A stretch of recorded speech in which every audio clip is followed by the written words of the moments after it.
متخصص ازبکستانی عثمان توشو بنابر با اتمام رسیدن شرطنامه از وظیفه سرمربی منتخب تاجیکستان نوید به فوتبال کنار رفت.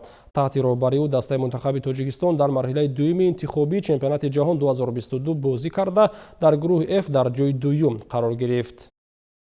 Ну, в таких ситуациях обычно, когда человек уходит, я думаю, что никогда о минусах не говорят. Всегда прощаются. Я сам прощаться не люблю, потому что, видите, почти 3 года здесь поработал, подружился с многими хорошими людьми. Это руководство, это обычные болельщики, это обычные люди. Федерация здесь подружились. Очень тепло. Конечно же, тяжело сейчас мне уходить, но мне это нужно делать, потому что ждут меня дома, там команда есть, буду там также заниматься футболом. Поэтому вот разговаривали, поблагодарили друг друга за совместную работу. Так что я думаю, что пройдет время какое-то, я не знаю, определенное время, вот тогда будет видна моя работа. Я хорошо работал или нехорошо. То есть все время какое-то сравнение, понимаете?